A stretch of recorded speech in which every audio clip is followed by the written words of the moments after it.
Hello everyone. इससे पहले वाली क्लास में हमने नॉस्टॉक पढ़ा था।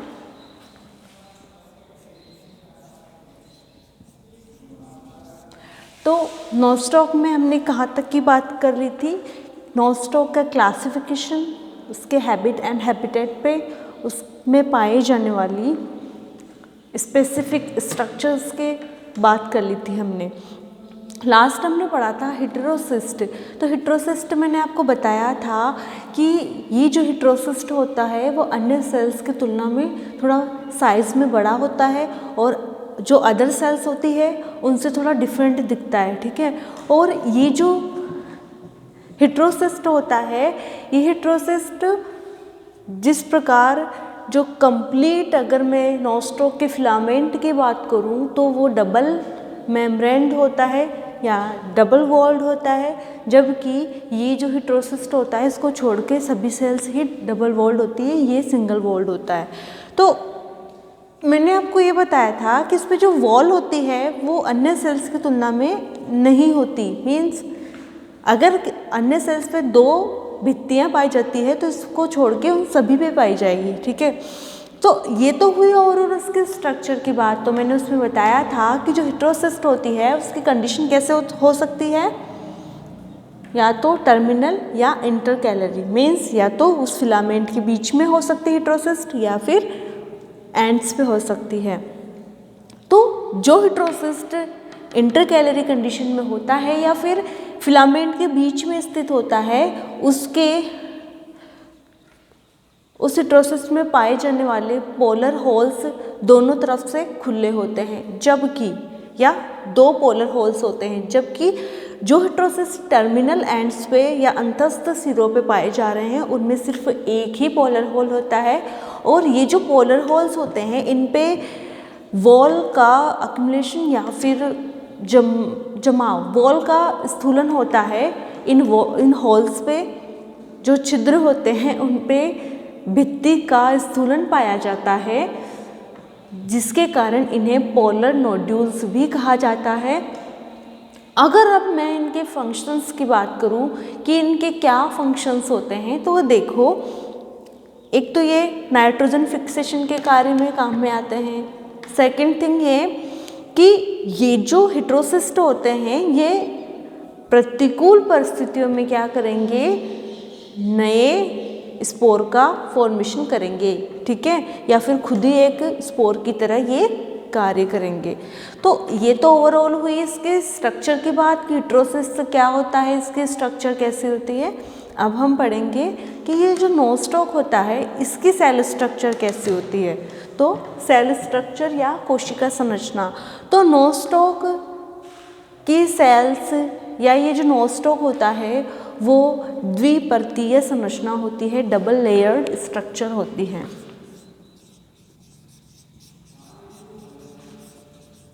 ठीक है।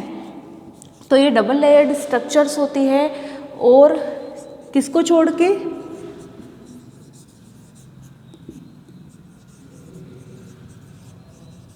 हेटेरोसिस्ट को छोड़कर ये डबल लेयर्ड संरचना होती है। उसके अलावा डबल लेयर्ड द्विपर्तीय, तो हेटेरोसिस्ट को छोड़कर ये डबल लेयर्ड या द्विपर्तीय संरचना होती है, जिसकी इनर वॉल और आउटर वॉल में डिवाइड होता है। मीन्स बाह्य भित्ति व आंतरिक भित्ति में विभेदित होता है। जो इनर वॉल होती है वो म्यूकोपेप्टाइड की बनी हुई होती है, जबकि जो बाह्य भित्ति होती है या आउटर वॉल होती है वो सेलुलोज की बनी हुई होती है। ये चीज़ आप ध्यान रखना, ठीक है। अब हम बात करते हैं इसमें होने वाले रिप्रोडक्शन की। तो उससे पहले हम ये बात कर लेते हैं कि इसके कंप्लीट सेल स्ट्रक्चर में क्या क्या होता है। तो देखो, ये डबल लेयर्ड स्ट्रक्चर है सिर्फ हेटेरोसिस्ट, इसमें डबल लेयर नहीं होता है। इनर वॉल म्यूकोपेप्टाइड की बनी हुई होती है, आउटर वॉल या बाह्य भित्ति सेलुलोज की बनी हुई होती है। इसका जो फिलामेंट होता है वो फिलामेंट श्लेष्मीय आवरण से आवृत होता है। मैंने बताया था जब मैंने डायग्राम ड्रॉ किया था कि नोस्टॉक कैसा दिखता है। तो जो नोस्टॉक होता है वो श्लेष्मीय आवरण से आवृत होता है, जिसके अंदर हेटेरोसिस्ट जैसे स्ट्रक्चर्स पाई जाती है, जो स्पेसिफिक स्ट्रक्चर्स होती है जिस पे पोलर होल्स पाए जाते हैं। और ये जो इसकी प्रत्येक सेल्स होती है, इसकी नोस्टॉक की जो प्रत्येक सेल्स होती है वो एक समान होती है, सिर्फ हेटेरोसिस्ट को छोड़ के, ठीक है। और ये जो नोस्टॉक होता है वो कॉलोनी के रूप में होता है और एक माला जैसी संरचना का निर्माण करता है। तो ये तो ओवरऑल हुई इसके स्ट्रक्चर की बात। अब देखो हम इसमें बात करते हैं जेनेटिक मटेरियल की बात। हाँ, नोस्टॉक में पाया जाने वाला आनुवंशिक पदार्थ प्रिमिटिव टाइप का मीन्स अविकसित प्रकार का होता है। तो नोस्टॉक में पाया जाने वाला डीएनए प्रिमिटिव टाइप का होता है। इट मीन्स इसमें जो आनुवंशिक पदार्थ पाया जाता है वो आद्य प्रकार का, प्रिमिटिव टाइप का मीन्स पुराने टाइप का पाया जाता है, मीन्स वो अल्प विकसित होता है। इसमें सुविकसित केंद्रक भी नहीं पाया जाता, वेल डेवलप्ड न्यूक्लियस नहीं पाया जाता, उसके अलावा उसमें सुविकसित क्रोमोसोम्स या गुणसूत्र भी नहीं पाए जाते, ठीक है। अब देखो इसमें विभिन्न प्रकार के सेल ऑर्गेनेल्स या कोशिकांगों का अभाव होता है, जैसे कि एंडोप्लाज्मिक रेटिकुलम, माइटोकॉन्ड्रिया आदि, ठीक है।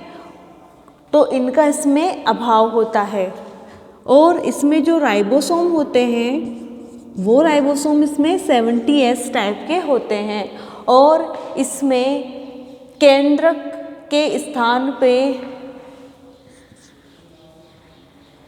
जीनोफोर पाया जाता है, एक आनुवंशिक पदार्थ की तरह। मैंने ये बताया कि ये प्रिमिटिव टाइप का है, मीन्स इसमें सुविकसित केंद्रक का अभाव होगा और क्रोमोसोम का भी अभाव होगा। तो इसमें जो डीएनए होता है वो डीएनए जीनोफोर के रूप में केंद्रक के स्थान पर पाया जाता है।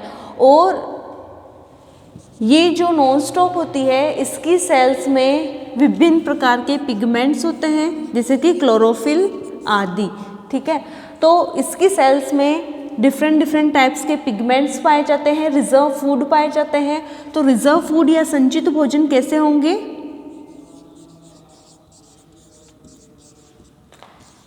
Cyanophycin, starch and cyanophycin granules. तो इसमें पिगमेंट्स भी पाए जाएंगे, जो मैंने आपको पहले वाले वीडियोस में बता दिए कि कौन कौन सी क्लास में कौन कौन से पिगमेंट्स पाए जाते हैं। तो मोस्टली इसमें क्लोरोफिल पिगमेंट पाया जाएगा। अब देखो साइनोफाइसिन, साइनोइरिथ्रिन आदि, ठीक है। अब देखो इसमें जो रिजर्व फूड होते हैं वो रिजर्व फूड कौन से होंगे? इसमें जो संचित भोजन होते हैं वो साइनोफाइसिन, स्टार्च व साइनोफाइसिन कण या ग्रेन्यूल्स के रूप में पाए जाते हैं। तो ये तो हुई उसकी ओवरऑल स्ट्रक्चर की बात कि इसकी संरचना में कौन कौन से पार्ट्स पाए जाते हैं या कौन कौन सी संरचनाएं मिलके इसकी बॉडी का निर्माण करती है। अब हम पढ़ेंगे इसमें पाए जाने वाले रिप्रोडक्शन के बारे में। तो जब मैंने आपको कॉमन रिप्रोडक्शन पढ़ाया था कि मोस्टली एल्गीज में इस टाइप का या दिए गए टाइप से रिप्रोडक्शन होता है, तो अगर आपके वहाँ अच्छे से समझ में आ गया होगा तो यहाँ भी इजीली आपको समझ में आ जाएगा। तो हम बात करते हैं यहाँ पे रिप्रोडक्शन की। तो रिप्रोडक्शन कैसे होगा? तो मैंने आपको बताया था कि जो नोस्टॉक होता है, इस नोस्टॉक में लैंगिक जनन का अभाव होता है। तो लैंगिक जनन का अभाव होगा मीन्स सेक्सुअल रिप्रोडक्शन एब्सेंट होगा। तो कौन कौन से इसमें रिप्रोडक्शन देखने को मिलेंगे? Vegetative and asexual reproduction. तो हम पढ़ते हैं पहले नोस्टॉक में पाए जाने वाले वेजिटेटिव रिप्रोडक्शन के बारे में। मैंने पहले ही आपको बता दिया था कि साइनोफाइसी जो फैमिली होती है इसमें सेक्सुअल रिप्रोडक्शन का अभाव होता है। इनके स्थान पे कौन कौन से रिप्रोडक्शन आएंगे? वेजिटेटिव और असेक्सुअल। तो पहले हम पढ़ते हैं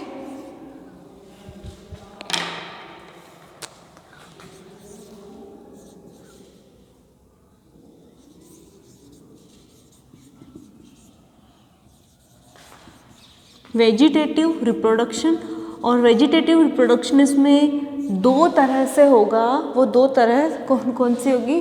फ्रेगमेंटेशन और जिसे कहते हैं विखंडन, और सेकेंड वन इज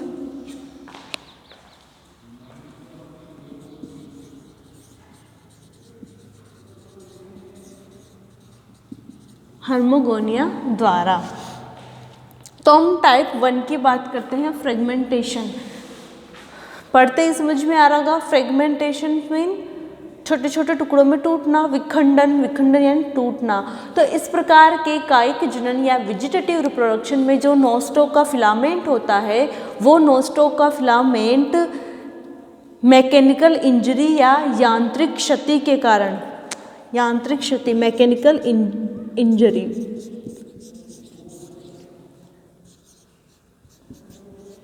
तो यांत्रिक क्षति के कारण या मैकेनिकल इंजरी के कारण जो नोस्टॉक का फिलामेंट होता है वो कई जगह से टूट जाता है। और नोस्टॉक का फिलामेंट या तंतु कई जगह से टूट के छोटे छोटे टुकड़ों में विभक्त हो जाएगा, डिवाइड हो जाएगा।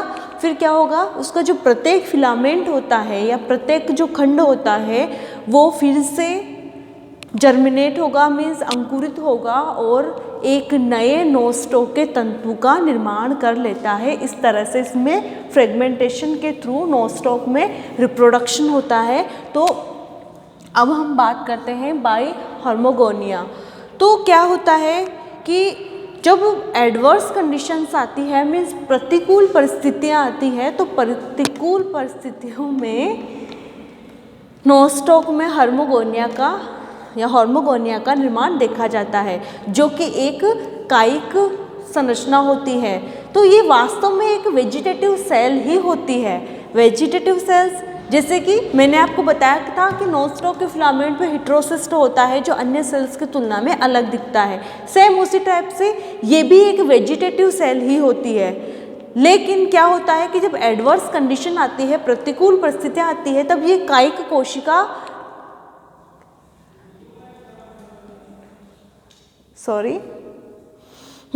ये और सेल्स के जैसे ही होती है। लेकिन पहले ये जान लो कि हार्मोगोनिया होते क्या है और उसके द्वारा कैसे रिप्रोडक्शन होता है, ये बाद में पढ़ेंगे।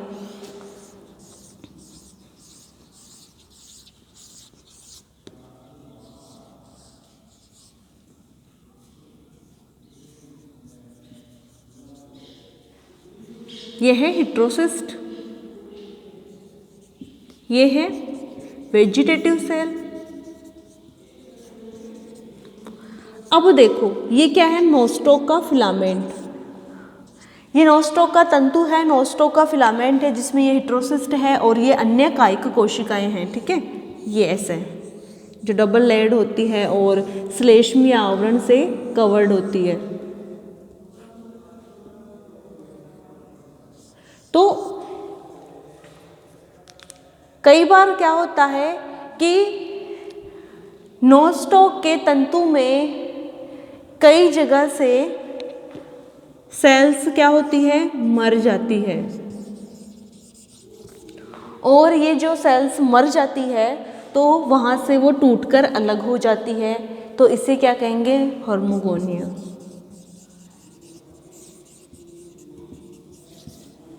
ठीक है, कई बार क्या होता है कि नोस्टॉक के तंतु में से कोई भी कायिक कोशिका क्या करेगी? वो कायिक कोशिका मर जाएगी या डेड हो जाएगी। डेड होने से क्या होता है कि वो जो नोस्टॉक का तंतु होता है, तो जहाँ से वो सेल मरी वहाँ से वो टूटकर अलग हो जाता है। तो जो तंतु टूटकर अलग हुआ वो एक नए नोस्टॉक के फिलामेंट का निर्माण कर लेगा। तो इसे क्या कहेंगे, हार्मोगोनिया। जो सेल्स मर जाएगी और मर के टूटकर अलग हो जाएगी तो इसे क्या कहेंगे, हार्मोगोनिया। हार्मोगोनिया। अब ये क्या होता है वो देखो कि ये जो हेटेरोसिस्ट होता है, ये हेटेरोसिस्ट और कायिक कोशिकाओं का जो कनेक्शन होता है, मीन्स आप इस पूरे स्ट्रक्चर में देख रहे हो कि ये जो दो कायिक कोशिकाएं हैं इसके बीच में ये एक हेटेरोसिस्ट है। तो इसका निर्माण कैसे हुआ कि कई बार ऐसे होता है कि जो हेटेरोसिस्ट और जो कायिक कोशिका एक दूसरे से यहाँ पे इस संरचना में जुड़ी हुई है, तो इनके जो संबंध होते हैं या जो इनके कनेक्शंस होते हैं वो कनेक्शन कई बार क्या होते हैं कि लूज़ हो जाते हैं या अच्छे से वो कनेक्ट नहीं हो पाते, और अच्छे से कनेक्ट नहीं हो पाएंगे, इस कारण ये टूटकर अलग हो जाएंगे और एक फिर से नए नोस्टॉक फिलामेंट का निर्माण कर लेंगे। इस तरह से हार्मोगोनिया द्वारा इसमें रिप्रोडक्शन देखा गया। इस तरह से इसमें होता है वेजिटेटिव रिप्रोडक्शन। अब हम बात करते हैं इसमें असेक्सुअल रिप्रोडक्शन।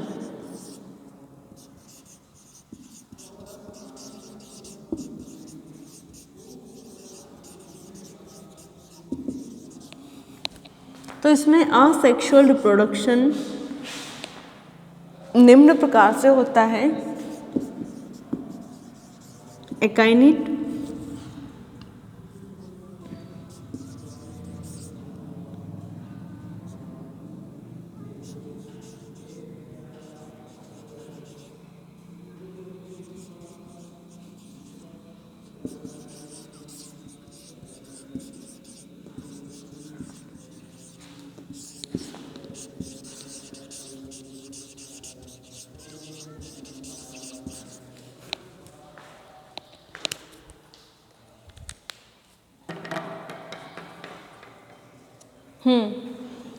एकाइनिट। तो नोस्टॉक में होने वाला असेक्सुअल रिप्रोडक्शन निम्न प्रकार से होता है। एकाइनिट के द्वारा, एंडोस्पोर्स के द्वारा और हेटेरोसिस्ट के द्वारा। तो एकाइनिट के द्वारा कैसे होता है कि नोस्टॉक के फिलामेंट में जब एडवर्स कंडीशन आती है तो एडवर्स कंडीशन में एकाइनिट का फॉर्मेशन देखा जाता है। इसमें क्या होता है कि जो नोस्टॉक का फिलामेंट होता है उस नोस्टॉक के फिलामेंट्स में से कुछ सेल्स अपने साइज को इंक्रीज कर लेती है और रिजर्व फूड युक्त कर लेती है। ठीक है, रिजर्व फूड युक्त करने के बाद में ये सेल्स क्या करेंगे, अपना साइज इंक्रीज करेंगे और साइज इंक्रीज करके रिजर्व फूड युक्त हो जाती है। जैसे कि आप देखो कि ये जो नोस्टॉक का फिलामेंट है, इस नोस्टॉक के फिलामेंट में जो एक सेल होती है जो कि कायिक कोशिकाओं में से, ध्यान रखना यहाँ मैं हेटेरोसिस्ट की बात नहीं कर रही हूँ, ठीक है, यहाँ मैं बात कर रही हूँ प्रतिकूल परिस्थितियों में बनने वाले एक स्पेसिफिक संरचना की या एक विशिष्ट संरचना की। तो ये समझ रहे, ये नोस्टॉक का फिलामेंट है, तो इसकी जो कायिक, हेटेरोसिस्ट नहीं, इसकी जो कायिक कोशिकाएं होती है, वेजिटेटिव सेल्स होती है, उन वेजिटेटिव सेल्स में से कुछ सेल्स अपना साइज इंक्रीज कर लेती है, अपना साइज बढ़ा लेती है और उनका साइटोप्लाज्म कैसे हो जाता है, डेंस हो जाता है, मीन्स सघन जीव द्रव्य, मीन्स उसका जीव द्रव्य जो होता है वो गाढ़ा हो जाता है। उनका न्यूक्लियस या जो न्यूक्लियर मटेरियल होता है, आनुवंशिकी पदार्थ, वो और ज़्यादा क्लियर हो जाता है। और ये जो संरचना होती है वो क्या करती है, न्यूक्लियस को क्लियर करने के बाद में, जहाँ मैं यहाँ पे जीनोफोर की बात कर सकती हूँ क्योंकि इसमें वेल डेवलप न्यूक्लियस का तो अभाव ही होता है, तो इसका जो आनुवंशिकी पदार्थ होता है वो और ज़्यादा क्लियर हो जाता है, साइटोप्लाज्म गाढ़ा हो जाता है। ये रिजर्व फूड युक्त संरचना होती है, मीन्स ये संचित भोजन युक्त जो संरचना होती है, ये संचित भोजन युक्त संरचना अपना आकार बढ़ा लेती है और धीरे धीरे क्या होता है कि इसका जो साइटोप्लाज्म होता है वो साइटोप्लाज्म विभक्त होने लगता है, साइटोप्लाज्म का डिवीजन होने लगता है ऐसे।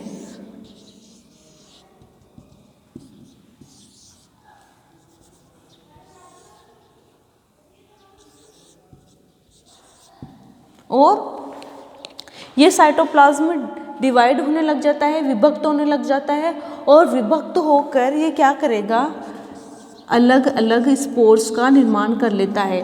और जब ये एकाइनिट टूटता है तो इसमें से ये हार्मोगोन्स के रूप में बाहर निकलते हैं।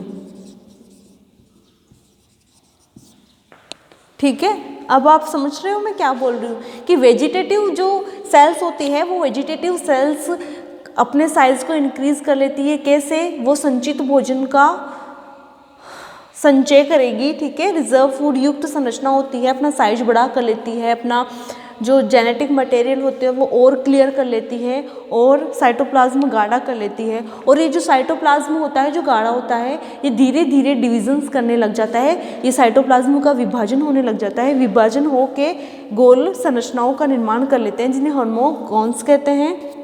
ये जो संरचनाएं होती है ये मुख्य इस बॉडी से अलग होकर या इस मुख्य नोस्टॉक के फिलामेंट से अलग होके जर्मिनेट होकर नए फिलामेंट का निर्माण करती हैं। तो इस तरह से एकाइनिट के द्वारा इसमें रिप्रोडक्शन होता है। अब हम बात करते हैं बाय एंडोस्पोर्स। तो जैसे कि वेजिटेटिव सेल में हो रहा था, मैंने बताया जैसे कि वेजिटेटिव सेल में हो रहा था हेटेरोसिस्ट को छोड़ के। अब मैं बात करूंगी यहाँ पे हेटेरोसिस्ट की। पहले मैं नोस्टॉक के फिलामेंट्स में कायिक कोशिका या वेजिटेटिव सेल की बात कर रही थी, अब मैं बात करूंगी हेटेरोसिस्ट की। तो इस बाई एंडोस्पोर इसमें क्या होता है कि जो हेटेरोसिस्ट होता है, जो एकल भित्ति युक्त संरचना होती है या जिसकी जो वॉल होती है वो थिन होती है, पतली होती है, जिसकी भित्ति पतली होती है, मैं उसकी बात कर रही हूँ। तो हेटेरोसिस्ट जिसकी वॉल थिन होती है या जो पतली भित्ति युक्त संरचना होती है, ये जो पतली भित्ति युक्त संरचना होती है वो क्या करती है एक्चुअल में कि जब असेक्सुअल रिप्रोडक्शन का टाइम आता है तब क्या होता है कि ये जो पतली भित्ति युक्त संरचना होती है इसका साइटोप्लाज्म, जैसे कि ये हेटेरोसिस्ट है,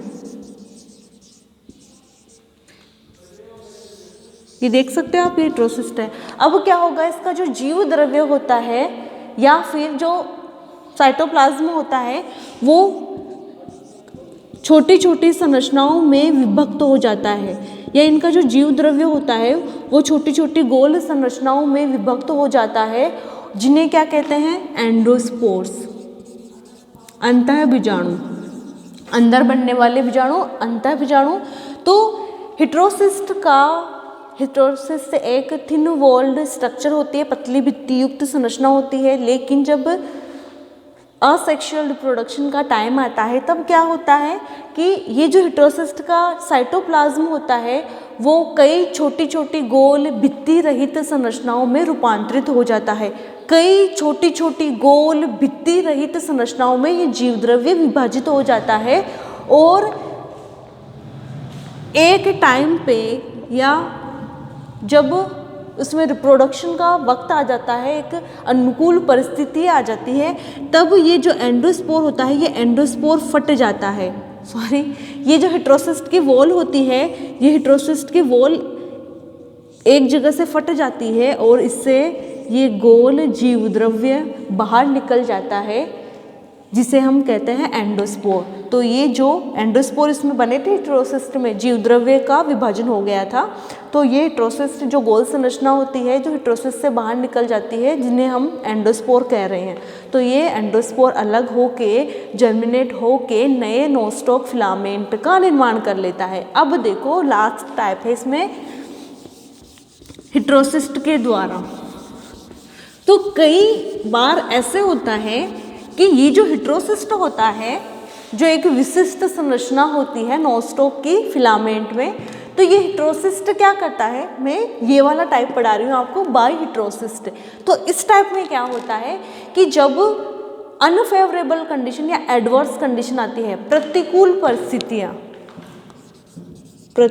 परिस्थितियाँ, मैंने बताया कि ये जो हेटेरोसिस्ट होता है वो नाइट्रोजन फिक्सेशन का कार्य करता है, लेकिन जब बहुत ही ज़्यादा एडवर्स कंडीशन आ जाती है और नोस्टॉक में रिप्रोडक्शन का टाइम आता है, तो जब प्रतिकूल परिस्थितियाँ आती है तब ये जो हेटेरोसिस्ट होता है, ये हेटेरोसिस्ट एक स्पोर की तरह कार्य करता है, इसलिए इसे उस कंडीशन में रेस्टिंग स्पोर भी कहते हैं।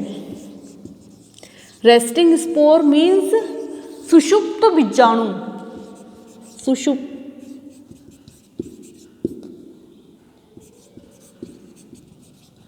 ठीक है, रेस्टिंग स्पोर सुषुप्त बीजाणु।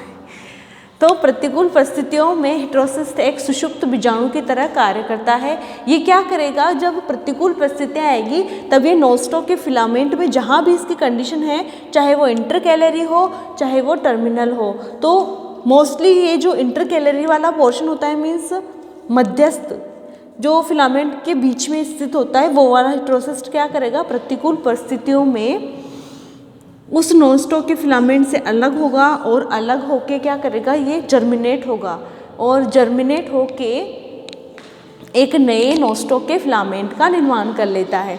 अब मैं बात करती हूँ, ये तो हुए इसमें रिप्रोडक्शन, क्योंकि इसमें सेक्सुअल रिप्रोडक्शन एब्सेंट था, तो इन दो मेथड के थ्रू इसमें रिप्रोडक्शन या प्रजनन की क्रिया होती है। अब मैं बात करती हूँ इसके जीवन चक्र या लाइफ साइकिल की।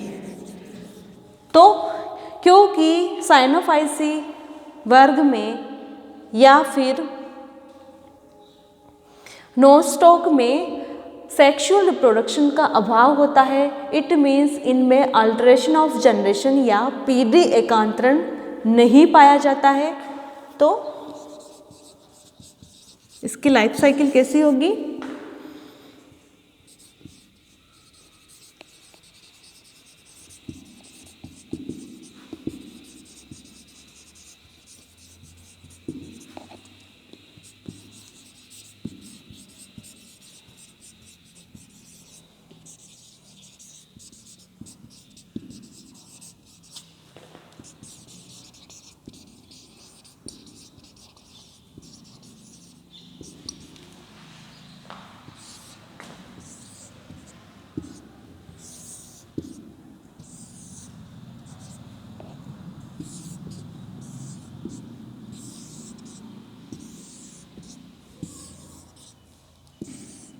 क्योंकि इसकी लाइफ साइकिल में सेक्सुअल रिप्रोडक्शन का अभाव होता है, तो इसकी लाइफ साइकिल ऐसी होगी। ये आप देख सकते हो, नॉनस्टॉक के फिलामेंट में फ्रेगमेंटेशन और हार्मोगोनिया द्वारा वेजिटेटिव रिप्रोडक्शन होता है और एकाइनिट, हेटेरोसिस्ट और एंडोस्पोर्स के द्वारा इसमें असेक्सुअल रिप्रोडक्शन होता है और इसके साथ ही आपके नॉनस्टॉक खत्म होता है। नेक्स्ट क्लास में मैं नेक्स्ट मेंबर शुरू करूँगी। Thank you.